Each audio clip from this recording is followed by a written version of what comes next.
Películas caseras del dictador que actuó con impunidad, del dictador que sobrevivió después de la muerte de Hitler y Mussolini. En su ancianidad parecía un abuelo cariñoso, protector de los suyos.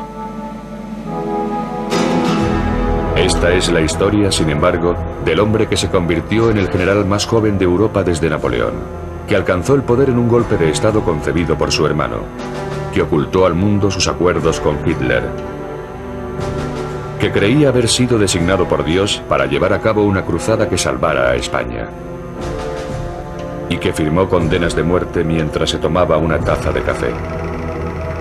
Esta es la historia del general Franco.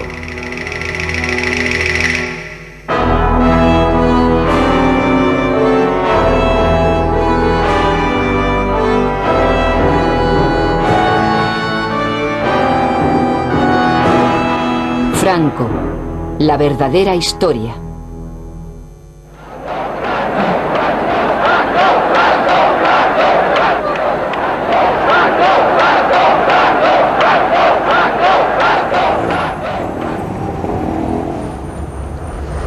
Actualmente, en la Nueva España, Franco ha sido borrado totalmente de la memoria, suprimido en un voluntario acto de amnesia colectiva. Da la sensación de que su historia es demasiado bochornosa, demasiado dolorosa para recordar, como un libro que nadie se atreve a leer. Como consecuencia de ello, se ha tejido alrededor de su memoria un entramado de leyendas que empieza ahora a clarificarse, permitiendo que emerja el verdadero Franco.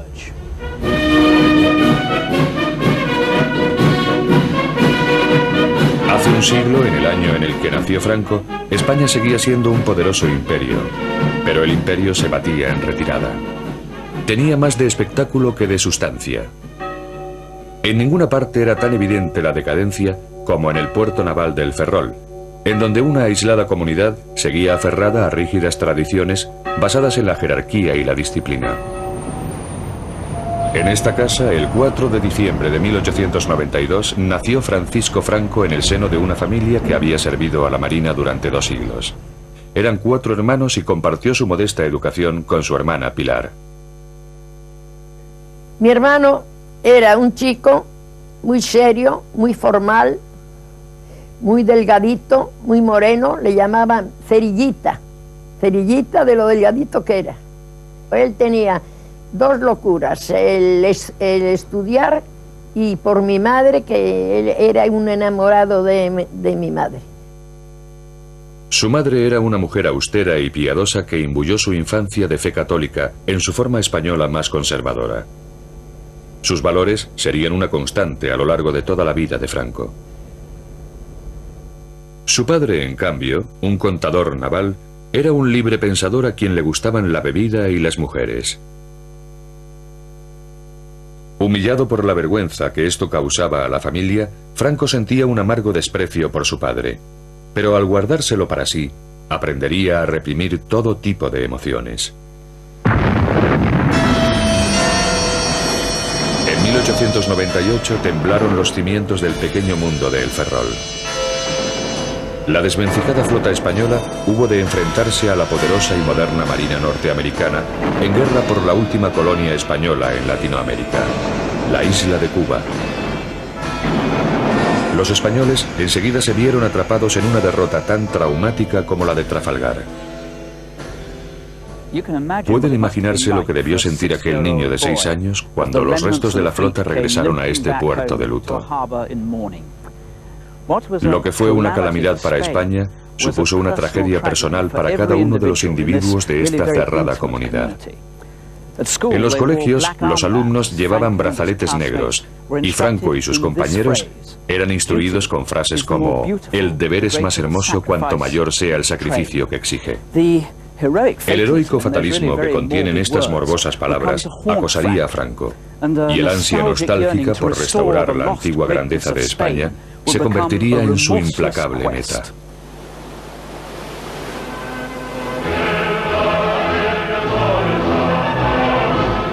A los 14 años, Franco dejó su hogar por la ciudad de Toledo, en donde había sido encontrada una plaza para él en la Academia Militar de El Alcázar. La academia estaba inspirada en virtudes para las que el joven Franco se mostraba muy predispuesto: deber, honor, valor y patriotismo. Como muestra de ello, poseía hasta su propio himno heroico.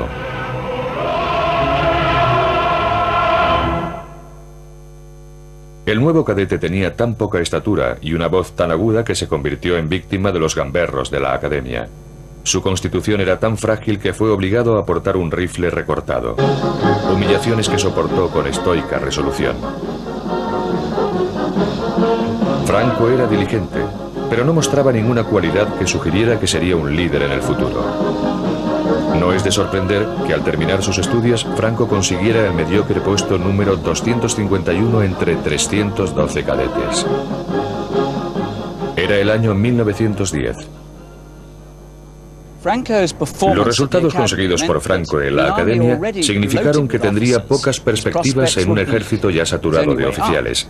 La única forma que tenía de ascender era abandonar España y dirigirse a África, el último puesto de su amado imperio.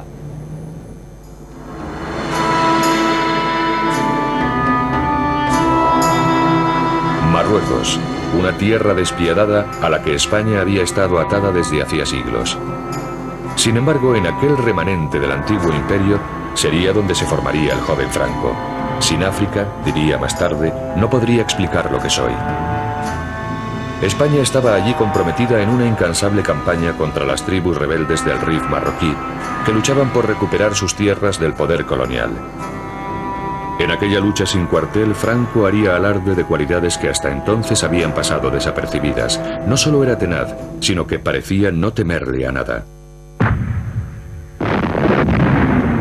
Mantenía férreamente la disciplina bajo el fuego enemigo. Ello, además de las bajas de muchos de sus camaradas, lo condujo a un rápido ascenso.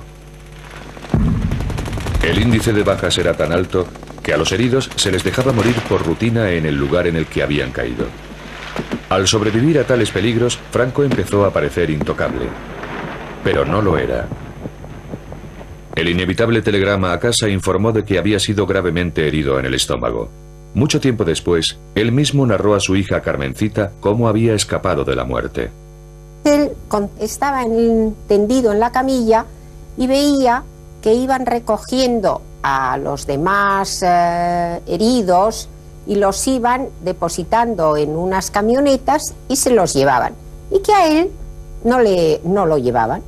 Entonces eso le chocó y llamó al médico que pasaba por allí y le dice el médico: no, a ti, Franquito, te dejamos, no podemos llevarte porque tienes una herida de vientre y nada, es inútil. Y entonces mi padre tenía un asistente marroquí y le dice: dame tu mosquetón, y le dio su arma. Entonces la cargó y apuntó al médico y le dijo: en el próximo camión yo salgo, si no tú también tendrás un tiro. Entonces el otro: no te pongas así, y que entonces lo evacuó. Su contacto con la muerte dio origen a una leyenda. Franco contaba con la protección divina.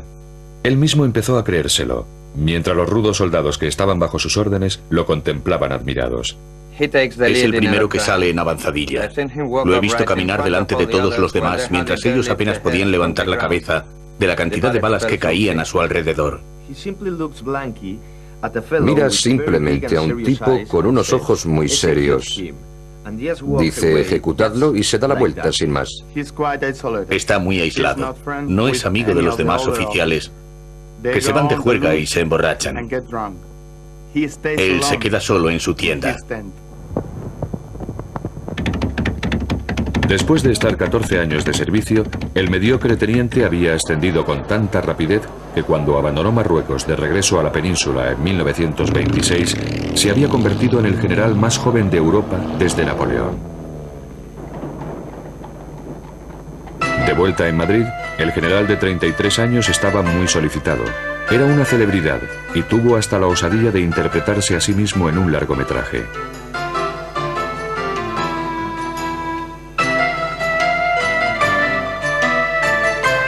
También encontró tiempo para casarse. Su esposa, Carmen Polo, era de buena cuna y estaba bien relacionada. Los ojos de Franco descubrieron un mundo muy diferente de los de El Ferrol y África, pero la vida de la clase alta nunca le entusiasmó. Como primer director de la nueva Academia Militar de Zaragoza, Franco recuperó los antiguos valores del viejo imperio, el único mundo que él había conocido realmente. Aferrado a aquel pasado, compartió con los cadetes su propia y austera visión, el sacrificio por la patria negándose a uno mismo. Pero lejos de aquel entorno militar, la gente se burlaba abiertamente de las virtudes que Franco tanto amaba. Por toda España el viejo orden se estaba viniendo abajo con tal celeridad que en 1931 la monarquía había sido derrocada, estableciéndose una república en su lugar. Se encontraba en el poder un gobierno elegido por el pueblo. Hubo grandes celebraciones, aunque no en casa de Franco, como recuerda su sobrina. La venida de la República para Franco fue un desastre, porque estaba todo en contra de su manera de ser y de su manera de pensar y del concepto de España. Él no creía en los partidos, él no creía en la democracia, él no creía en el voto. Tenía en cuenta lo que iba a suponer la República para el desarrollo de su carrera. Entonces esto él le daba miedo. Entonces en las conversaciones que yo asistía en casa, él decía que a dónde íbamos a llegar por ese camino.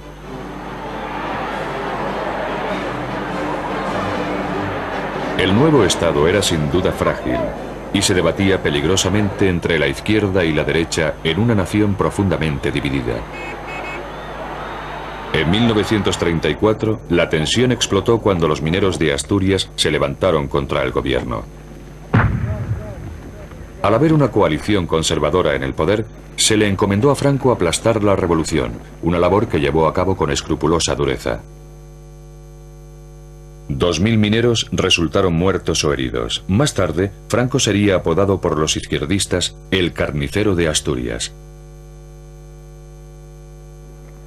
Franco culpó del levantamiento a la nueva democracia española, no a las condiciones de extrema dureza que debían soportar los mineros. En 1936, el péndulo político había vuelto a balancear. Una coalición de izquierdas se encontraba al frente de la administración. Temiendo un golpe de Estado de la derecha, el nuevo gobierno alejó a los generales que más temía de los centros de poder.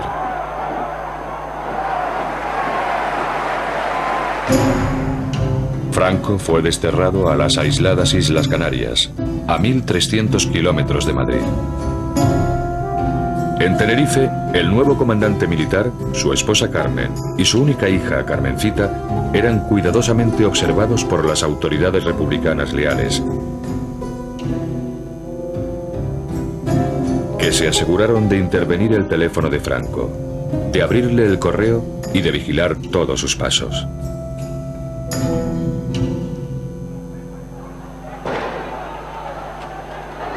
En la península, el creciente malestar social dio paso a la violencia política. El gobierno sufrió fuertes presiones mientras la espiral de provocación y represalias se transformaba en un estallido de odio generalizado. En julio de 1936, los generales disidentes decidieron que había llegado por fin el momento de dar un golpe de Estado y derrocar al gobierno.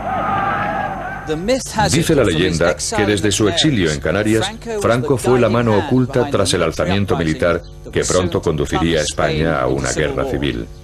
Pero lo cierto es que él era demasiado calculador para iniciar una aventura tan arriesgada y, por lo tanto, se mantuvo a cuidadosa distancia de aquellos colegas suyos que estaban ciertamente tramando el derrocamiento de la República. Franco solo se unió a los rebeldes en el último momento y porque fue forzado a ello por circunstancias totalmente imprevistas.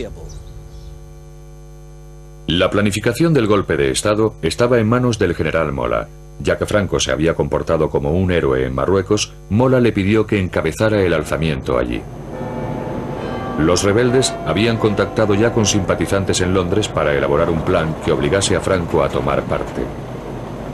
Desde el aeropuerto de Croydon se fletó un avión para garantizar que si Franco se echaba atrás, pudiera ser trasladado en avión desde Canarias a Marruecos al estallar el alzamiento. Al piloto, el capitán Cecil Bebb, no se le dijo nada sobre su verdadera misión. Me preguntaron si quería viajar a las Islas Canarias para recoger a un líder del RIF y comenzar una revolución en Marruecos. Pensé, qué aventura. En aquel entonces yo tenía una relación muy interesante con una de las chicas del Desert Song, donde se encontraban los líderes del RIF. De manera que pensé, qué coincidencia, voy a ayudar a un líder del RIF a comenzar una revolución.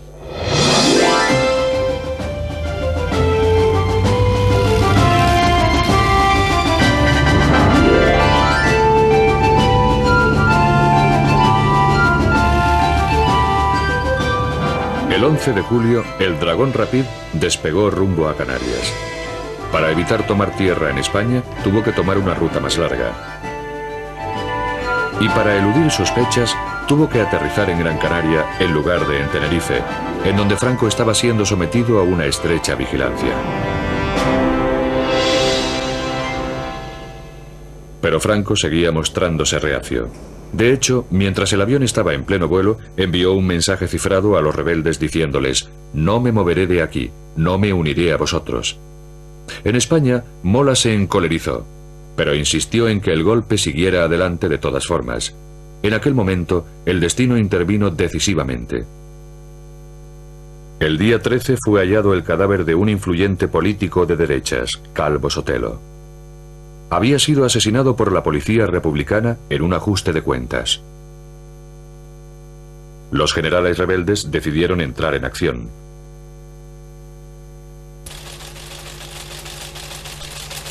Mola se comunicó por cable cifrado con sus compañeros de conspiración diciéndoles que el alzamiento tendría lugar el 18 de julio. Ahora que nada podía detener el golpe, Franco tuvo que elegir.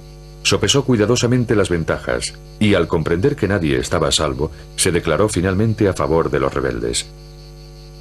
Su problema, cuando solo faltaban 48 horas para el día decisivo, era llegar al Dragón Rapid que le habían dicho que lo aguardaba en Gran Canaria. A Franco le estaba prohibido salir de Tenerife sin permiso de Madrid. Necesitaba urgentemente un pretexto y una coincidencia fatal se lo suministró de repente. El día de mi santo nos fuimos a Las Palmas porque mi padre tenía que presidir el entierro de un general que se había matado manipulando una pequeña arma. La muerte de un general, una excusa perfecta para viajar a Gran Canaria. A primera hora de la mañana, después del funeral, Franco se encontraba en una habitación de este hotel cuando recibió un telegrama. El mensaje, el alzamiento de Marruecos, se había adelantado un día. Después de hacer los preparativos para que su esposa y su hija salieran en barco hacia Francia, Franco salió disimuladamente del hotel y se encaminó hacia el avión. Pero la noticia del alzamiento se extendió con rapidez. Franco era un hombre buscado. Se bloquearon las carreteras para detenerlo. Tras escapar de sus garras, se escabulló a bordo de este transbordador y alcanzó su destino por mar. A eso de las 3 de la tarde, en voz oí pronunciar la frase: «Aquí viene». Un transbordador pasó por delante del muelle y se dirigió hacia la playa. Mientras los soldados y el personal desembarcaban, pensé: no veo a ningún líder del RIF con su chilaba al viento. ¿Dónde diantre se ha metido?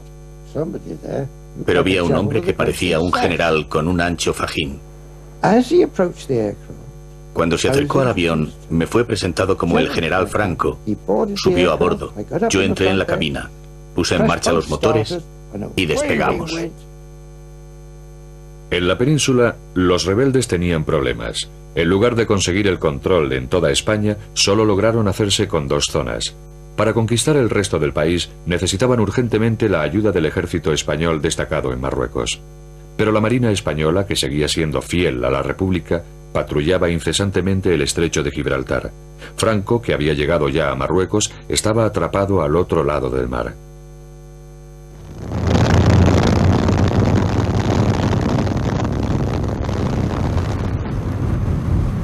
Sin embargo, el ejército de Marruecos emprendería muy pronto el viaje a la península. Al llegar a Marruecos, Franco pidió ayuda por cable a los dos únicos líderes extranjeros con probabilidades de responder, Hitler y Mussolini. Ambos accedieron a suministrarle los aviones que necesitaba para organizar el primer traslado de tropas por avión de la historia, salvando así tan chapucero golpe.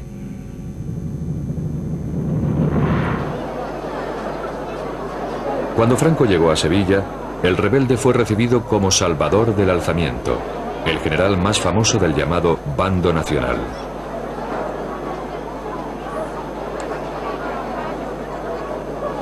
Antes de emprender su ofensiva, decidió enviar un mensaje al mundo exterior que expresaba el futuro incierto que impondría en toda España. Thanks to the thousands of souls who follow our movement in defense of civilization, and thanks to all those who hear this word to spread them all over the world. Country, religion, family, this is our aim and strength. ¡Viva España! Patria, religión y familia. Aquellas palabras desnudas no daban una pista sobre la verdadera naturaleza de la cruzada de Franco. Con tropas moriscas, famosas por su inigualable brutalidad como punta de lanza, el ejército de Franco se dirigió hacia el norte bajo las órdenes de su colega, el general Yagüe. Los rebeldes aplastaron toda resistencia. Badajoz demostraría al resto de España lo que les pasaría a quienes opusieran resistencia. Pero el objetivo de Franco no era simplemente conquistar, sino llevar a cabo una limpieza, como él mismo afirmó. De manera que cuando cayó la ciudad, cientos de sospechosos fueron reunidos y conducidos a través de la ciudad. Un periodista portugués, Mário Neves, fue testigo de lo sucedido. Bajaron por la calle desde la catedral hasta la plaza de toros. Había una rua que descia da catedral en dirección a la plaza de toros. Cuando llegué allí, vi que ya había muchos prisioneros dentro de la plaza. Ya muchos presos lá dentro.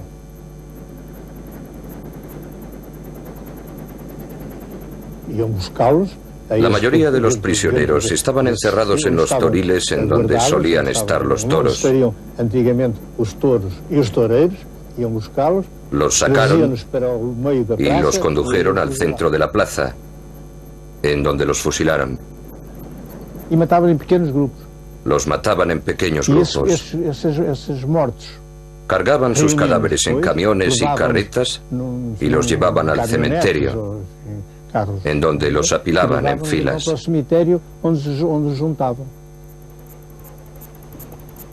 Se calcula que fueron masacradas allí unas 2000 personas, muchas de ellas civiles.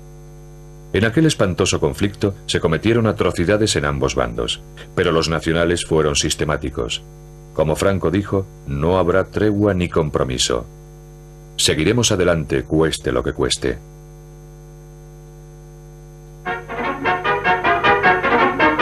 The advance of General Franco's columns is pushed on remorselessly.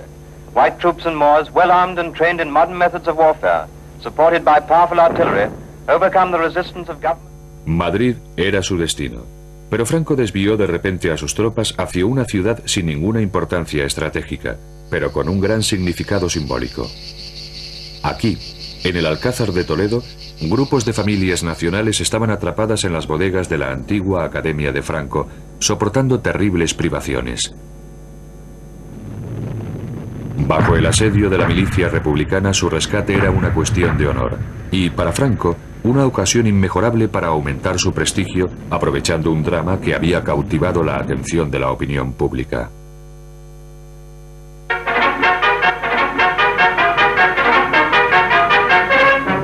Toledo. Through the ruins of the Alcazar stormed the relieving troops and the garrison is saved. Men who had given up hope of life, who had received the last rites of the church, who had determined to die fighting rather than be taken alive, meet their deliverers. Aquel fue el momento de la verdad y sería presenciado por todo el mundo. Franco como Salvador. Solo que Franco no estaba allí. Cuando llegó realmente, se reprodujeron meticulosamente las escenas para mostrarlo como el hombre destinado para España. algo en lo que sin duda se había convertido.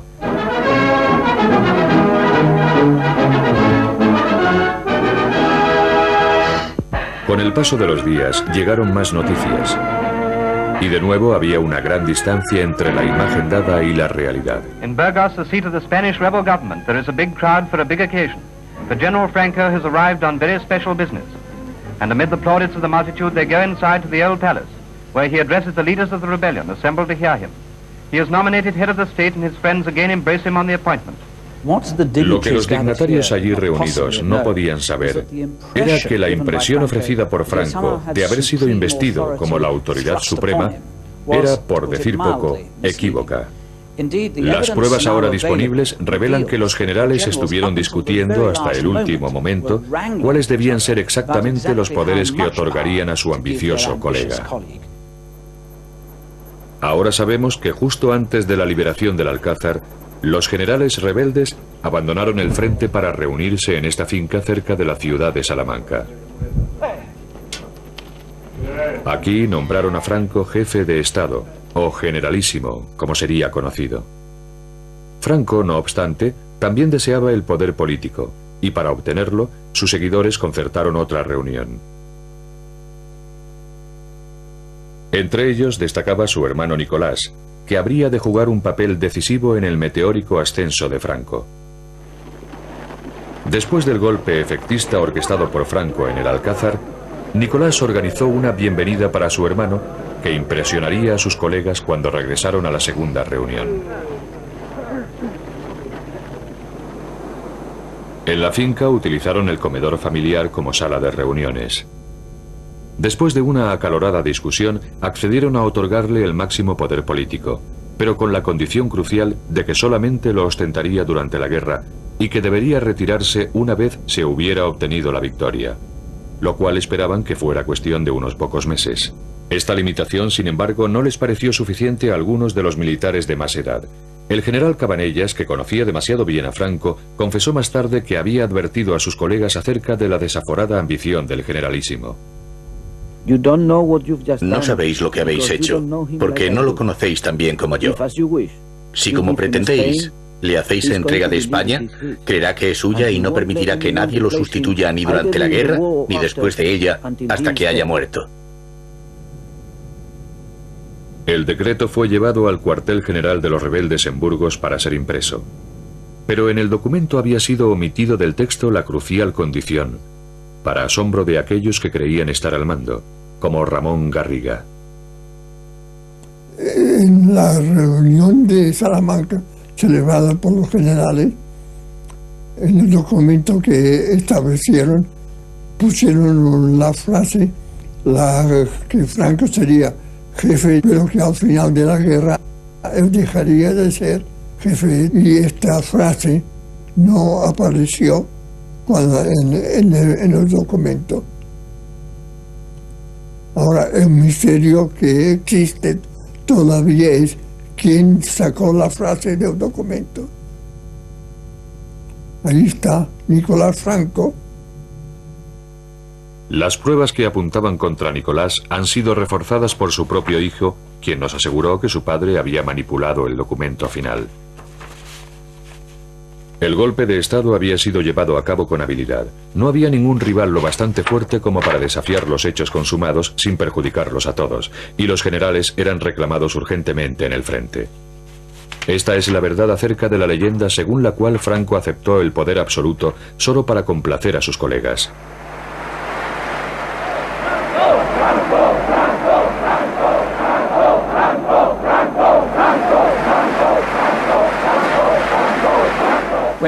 Cuando Franco salió al balcón para saludar a la multitud congregada ahí abajo, sabía algo que ellos desconocían, que ahora era de hecho su dictador de por vida.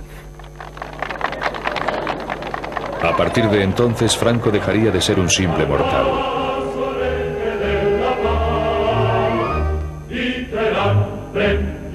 Se concedió a sí mismo un grandioso título medieval, caudillo, designado por Dios para salvar a la patria.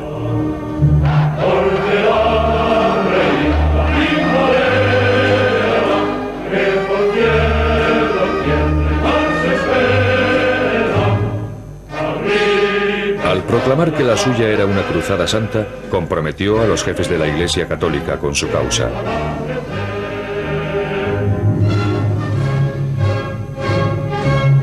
Unió las facciones rivales existentes entre sus seguidores en un solo movimiento.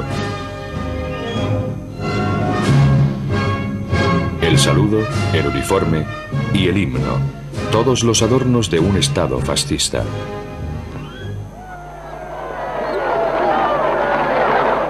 El caudillo se rodeó entonces de todo el boato del poder, incluyendo una guardia de honor formada por tropas moras. Pero aún así, todavía no gobernaba España. Constitucionalmente era un traidor contra la República que aún ofrecía una fiera resistencia. A pesar de las apariencias, la situación de Franco no era tan sólida como parecía. Para ganar la guerra necesitaba más armas, más hombres, y de nuevo se volvió hacia Hitler y Mussolini, asegurándoles que esta también era su cruzada.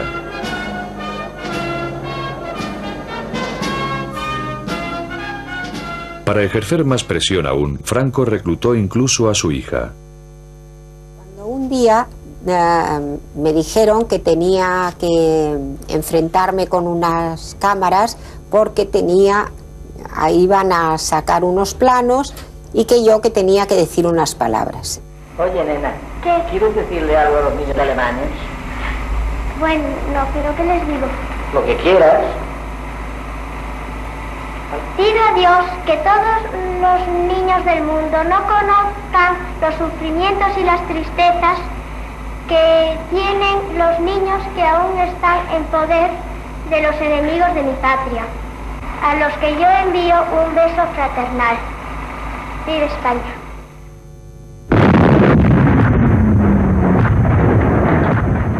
En su cruzada por limpiar profundamente España, el generalísimo decidió aniquilar al enemigo no rápidamente, sino por agotamiento. Al principio, su estrategia desconcertó a los alemanes e italianos, de cuyo apoyo tanto dependía.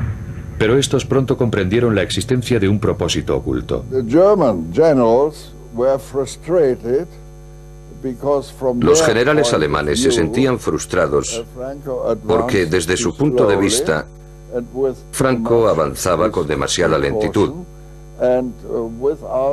y demasiada precaución, sin correr ningún riesgo, y sospecharon que lo hacía para consolidar su propia situación política.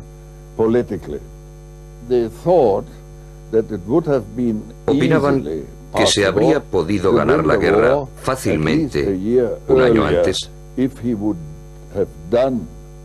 si hubiera puesto en práctica normas estratégicas corrientes. Al prolongar la guerra para garantizar la sumisión absoluta de toda España, Franco hizo que su nación pagara un alto precio. Tras 33 meses de incesante conflicto, el país estaba arrasado. Las bajas se contaban por cientos de miles. Gran número de personas habían perdido su hogar y desfallecían de hambre. Miles huyeron al exilio. Una nación dividida había sido rota en pedazos.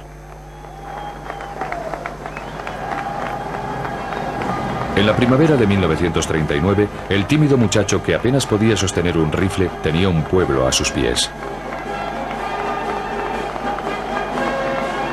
Ahora por fin uniría a España en el temor de Dios y devolvería su antiguo esplendor al imperio en decadencia.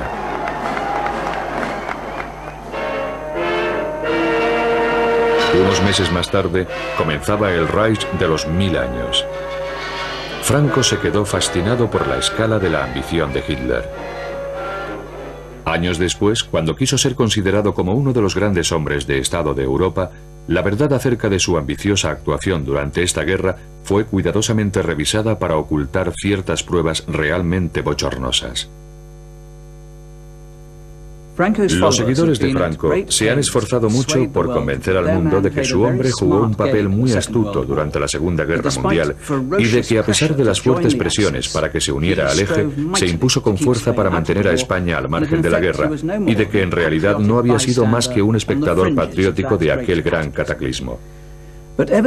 No obstante, las pruebas que han salido a la luz desde entonces arrojan una gran interrogante sobre aquella benévola interpretación de lo que sucedió verdaderamente y sobre el propio protagonista, un hombre a quien le agradaba sentarse ante este escritorio flanqueado por dos fotografías enmarcadas, una de Benito Mussolini y la otra de Adolfo Hitler.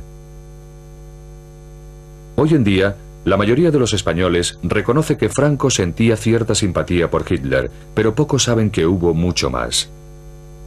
Dear Führer, at the moment when the German armies under your leadership are bringing the greatest battle in history to a victorious close, I would like to express to you my admiration and enthusiasm and that of my people.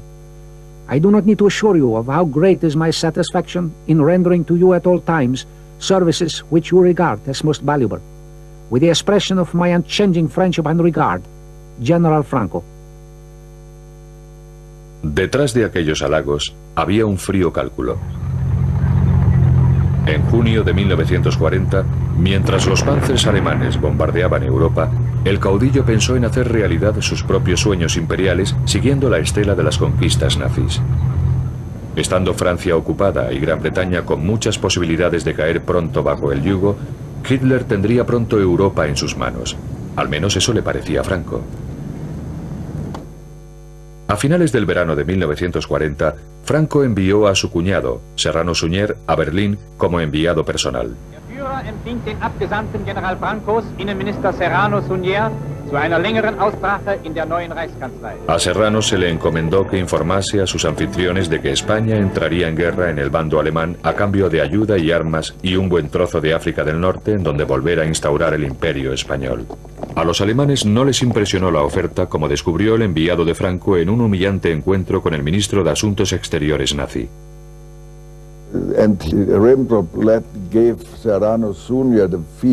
Ribbentrop dio a entender a Serrano Suñer que, al fin y al cabo, ellos no eran más que un pelele de los alemanes.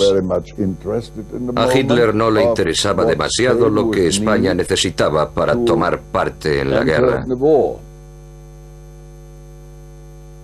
Franco había sobrevalorado sus cartas, pero no se rindió y conminó a su cuñado para que perseverara, diciéndole que aquel desprecio era obra de los subordinados de Hitler y no del propio Führer. Serrano pronunció entonces un discurso grabado por los alemanes, pero suprimido más adelante por los españoles. Este documento ha sido descubierto recientemente. España falangista de Franco trae al Führer del pueblo alemán su cariño y su amistad y su lealtad de ayer, de hoy y de siempre. Unas semanas después, Hitler cruzaba Francia. Su destino final, la frontera española para conocer personalmente al caudillo. El rumbo de la guerra había dado un giro. Si lograba asegurar un pacto con Franco, España podría ser útil al eje a la hora de someter a Gran Bretaña.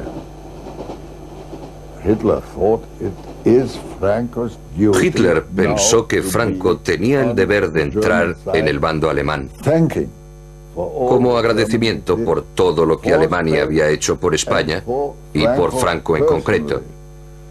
Actualmente en España se piensa que Franco acudió a la cita con Hitler totalmente decidido a pedir lo imposible para de esa forma mantener a España al margen de la guerra. Las pruebas demuestran lo contrario.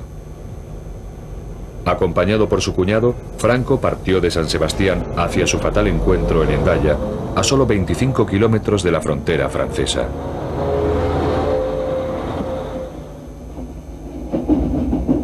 Después del largo viaje a través de Europa, el tren de Hitler llegó a Hendaya bastante antes de la hora concertada para la reunión, las 3 de la tarde. El tren de Franco se retrasó, pero no fue, como afirman sus seguidores, un plan pensado para debilitar a Hitler. Todo lo contrario. Y salimos con mucho tiempo para llegar antes de la hora convenida y estar esperando un poquito. Y Franco tenía, es comprensible, el prurito de decir, en punto. El servicio ferroviario español era malísimo, estaba destrozado después de la guerra interna. Y llegamos a Hendaya con 5 minutos de retraso. Franco iba nervioso y los 5 minutos de retraso le produjeron un gran disgusto.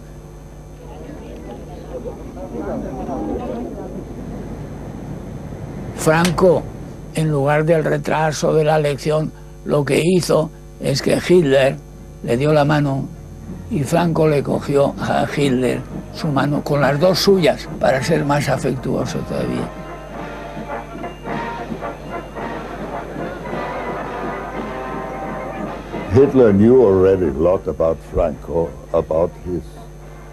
Hitler sabía entonces mucho sobre Franco, sobre sus métodos, sus tácticas. Él, que era un hombre astuto, con la malicia propia de un campesino, conseguiría durante la conversación en Hendaya persuadir a Franco de que entrara como aliado en el bando alemán. Los dos líderes se reunieron en el vagón de Hitler. Solo se conservan fragmentos de los documentos oficiales en los que se registró la conversación, pero el único superviviente de la reunión insiste en que Franco estaba decidido a conducir a España hacia los estragos de la Segunda Guerra Mundial siempre que se le asegurara a cambio su preciado imperio. Hitler, que era quien era, dice, después de tantas palabras bonitas, dice: ahora vamos a lo nuestro, a nuestros asuntos. Y hizo Hitler un discurso triunfalista, que la guerra está ganada, que es cosa de muy poco tiempo. Entonces ya Franco empieza a decirle: pues muy bien, perfectamente, ahora yo entraré en la guerra con usted si usted me concede para España todo esto: Marruecos francés, Oran-Essado y territorios hasta Inia. Y mientras Franco se está cansando hora y media explicándole lo de los protectorados, Hitler sabe lo que hacía: bostezaba. Esto digo, bostezaba. El final es que estaban los dos indignados. Franco porque no le da lo que creía que le iba a dar seguro. Pues Franco, que pensaba venir aquí diciendo: os traigo un imperio, pues no traía nada. Después de una agotadora sesión, la reunión se levantó. Incapaz de pagar el precio exigido por Franco sin poner en peligro otras prioridades, Hitler regresó a Berlín. Hitler was furious. And he said he would prefer Hitler estaba furioso y dijo que preferiría que le arrancaran 4 dientes a mantener otra conversación parecida con Franco. Si el propósito de Franco hubiera sido realmente evitar que España entrara en guerra, lo normal sería que hubiera salido encantado de la reunión, pero no fue así. Y en cambio Franco, nos metemos ya en nuestro tren y estaba indignado, viendo estos tíos, son repugnantes, lo quieren todo y no dan nada, esto es intolerable y tal. Según la leyenda, fue en Hendaya en donde Franco detuvo el avance de Hitler y ordenó al Führer que volviera a hacer las maletas. Sin embargo, lo que ocurrió realmente fue que Franco recibió una lección un tanto brutal sobre la realidad del poder. Su sueño del que el renacimiento del Imperio Español se llevara a cabo por cortesía del Tercer Reich no solo fue despreciado, sino expuesto como una fantasía ingenua.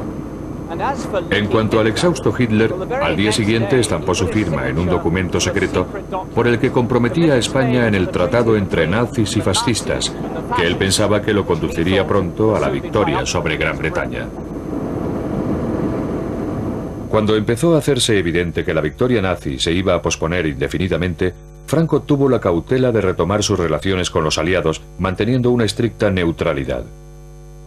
No obstante, en 1941 fue enviado el primer contingente de 47.000 hombres para combatir junto al ejército alemán en el frente ruso, en donde, según palabras del propio Franco, la sangre de nuestra juventud se mezclará con la del eje.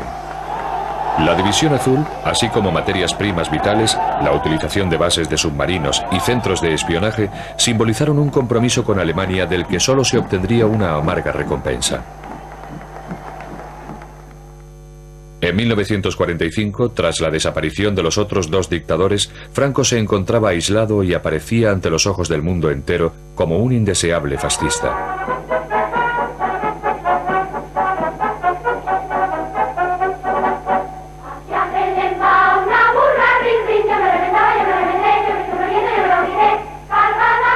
Cuanto más se aislaba España del resto de Europa, más se encerraba el caudillo en su nostalgia, presidiendo como un antiguo monarca católico las teatrales manifestaciones de homenaje público.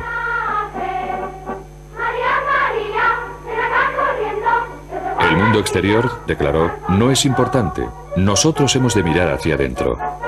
Quizás lo que más le impresionaba de los reyes católicos fue la unidad. O sea, la unidad de España, porque son los reyes que unifican los diferentes reinos que entonces existían. Fue la época de más grandeza de España. Pero tras la máscara de unidad, la autoridad absoluta de Franco tenía otro aspecto. Hoy en día, solo permanece el rastro de un episodio que ha sido desde entonces eliminado de la memoria oficial.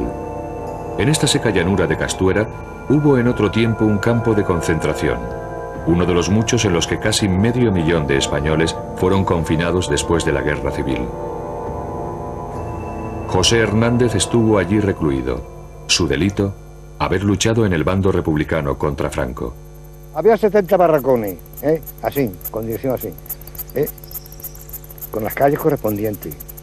Entonces, pues, esto era una fosa para que no saltáramos, para acá. Y ahí estaba dejando guardar. Entonces, era cuadrado. Cada esquina había una ametralladora, el campo. Éramos 12.000 y pico de personas en un cuartel. Ya le digo que el trato fue criminal. Dormir en el suelo pelado. Comida, nada. Agua menos. No, de día no funcionaba nadie. Pero de noche los cogían fila india, a la boca mina, los empujaban y según va cayendo el peso abajo, ya tiraban de los otros. Y si alguno quedaba con vida, pues siempre se quedan con vida, entonces no mueren. Una bomba de mano. Como dormíamos en el suelo, pues sentíamos la explosión. Esta noche ha visto salida. Durante aquella represión, hasta los seguidores de Franco admiten que fueron asesinados unos 30.000 españoles durante los 5 años siguientes a la Guerra Civil. Otros afirman que la cifra se aproxima más a los 200.000. A partir de entonces, cientos de miles de sospechosos fueron investigados con precisión militar. Un archivo repleto con los nombres y la filiación de los enemigos de Franco: ateos, liberales, comunistas y, por otra parte, los masones.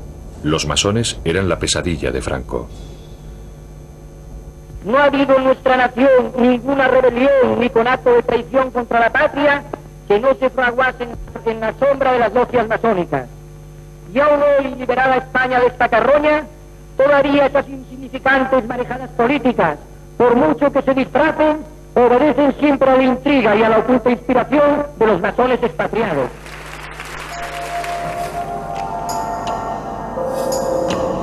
El odio que Franco sentía por la masonería era tan obsesivo que llegó incluso a construir su propia logia masónica como recuerdo permanente de aquel particular descenso al infierno. Con un esmero patológico, reunió todo tipo de extrañas reliquias, símbolos para él del anticristo y del antiespañolismo del que debía salvar a la madre patria. Y por lo tanto, la masonería, al igual que el comunismo, estaba prohibida. Franco presidía un sistema judicial en el que la pena máxima por un acto de subversión era la muerte. Ni a pesar de las advertencias de sus colaboradores, temía tomar él mismo la decisión final. Franco no era un sanguinario, no es que le gustara la sangre, pero él actuaba como con leyes de guerra, consideraba enemigos a los que no pensaban como él. En su mente estaba que el bien de España era él, y era lo que él disponía. Las sentencias de muerte, había un jefe jurídico de su gabinete que con todos los juicios militares, porque se hacían los juicios militares, le llevaba los casos con una explicación de cada caso. Y entonces él las solía firmar tomando café, después de comer.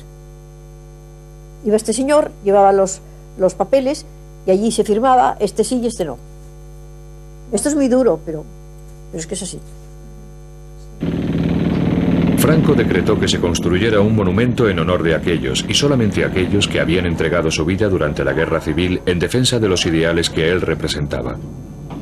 El mausoleo sería excavado en las rocosas entrañas de la tierra y recibiría el nombre de Valle de los Caídos.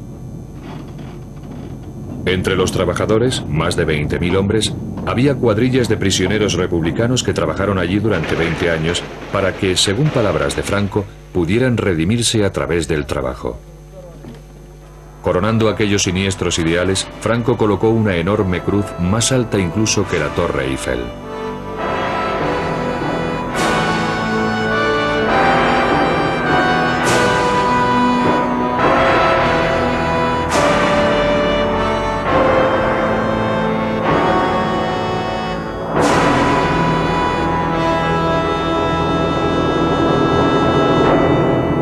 Sin embargo, aquellos ideales no podían sobrevivir sobre la base de una economía que hacía aguas. Franco necesitaba urgentemente ayuda del mundo exterior, que había rechazado repetidamente sus propuestas.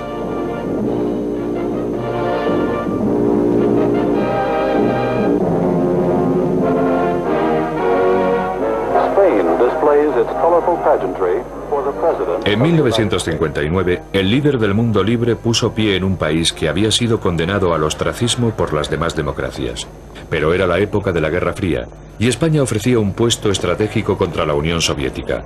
Además, el enemigo de mi enemigo es mi amigo, aunque este se llamara Franco. Generalissimo, ladies and gentlemen, let me assure you of my satisfaction that at long last I have fulfilled an ambition of mine almost of a lifetime, to come to Spain, to Madrid, and to see the Spanish people. Para el caudillo, Ike era una presa vital, y Franco sabía perfectamente cómo seducirlo. El intérprete del presidente en aquella visita lo recuerda con claridad. Esta enorme avenida de varios kilómetros de largo estaba repleta de gente empujando hacia el centro de la calle. Fue una impresión extraordinaria. Estaba empezando a oscurecer y la gente gritaba. Franco había organizado una bienvenida que diera al presidente la impresión de que aquella tierra feliz debía ser ahora acogida con los brazos abiertos por las naciones civilizadas. Eisenhower estaba asombrado por las gigantescas dimensiones de aquella multitud que empequeñecía cualquier cosa que hubiéramos visto antes. Lo miré y vi que reaccionaba muy positivamente ante aquel público tremendamente entusiasta. Los vítores eran realmente atronadores. El general Eisenhower me preguntó, ¿qué están diciendo? Y le contesté, dicen Ike, que es como se pronuncia en español su apodo. En el edificio más alto de Madrid todas las ventanas habían sido tapadas, excepto aquellas que formaban la palabra Ike. La Operación Ike fue la culminación de un largo proceso de regateo entre ambas naciones, pues cada una quería lo que tenía la otra: bases de los Estados Unidos sobre suelo español a cambio de dólares norteamericanos. El general Franco le dijo que había podido comprobar la gran acogida del pueblo español y lo que sentía por él. Él respondió que tenían intereses comunes, tenían problemas comunes y un adversario común, la Unión Soviética. Si Ike estaba contento, también lo estaba Franco. Gracias a Norteamérica, España se uniría al Club de las Naciones Occidentales.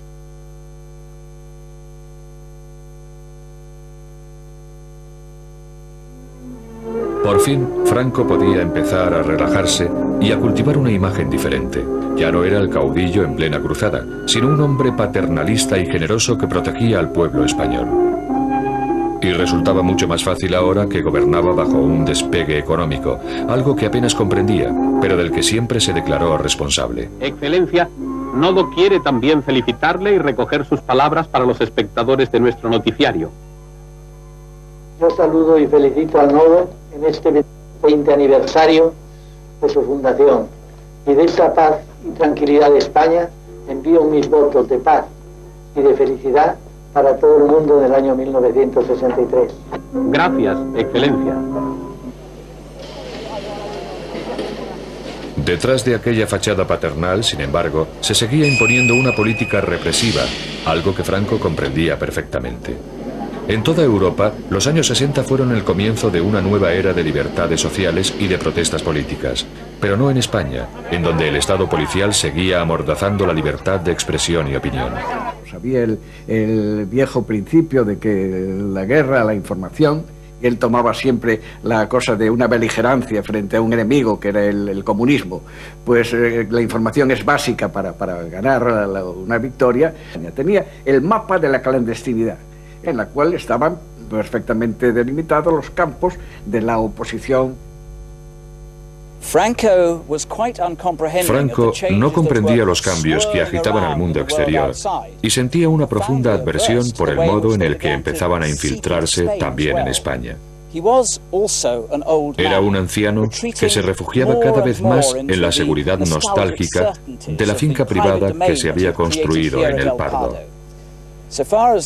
Para el resto de los españoles, se fue convirtiendo poco a poco en un fantasma de sí mismo que planeaba perpetuamente sobre su destino, incapaz de ceder y que se negaba a marcharse. Dentro de El Pardo, Franco pasaba largas horas viendo películas en donde revivía las historias épicas del glorioso pasado español. Y con sus películas domésticas se recreaba en las ilusiones del presente acompañadas de su propia banda sonora.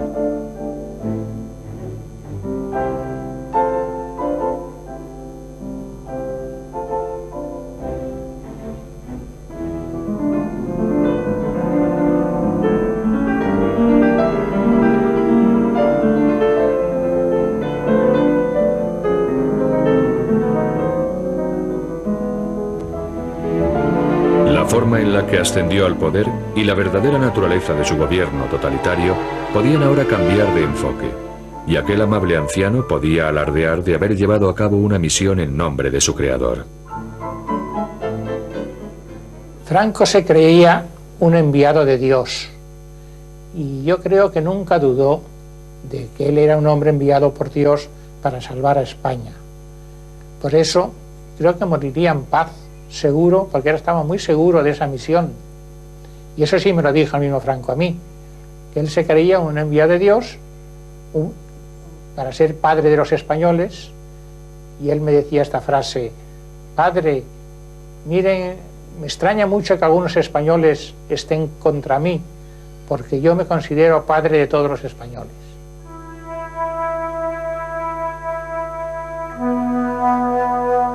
Franco murió el 20 de noviembre de 1975 a los 83 años de edad. Sus restos están enterrados bajo la cruz del Valle de los Caídos.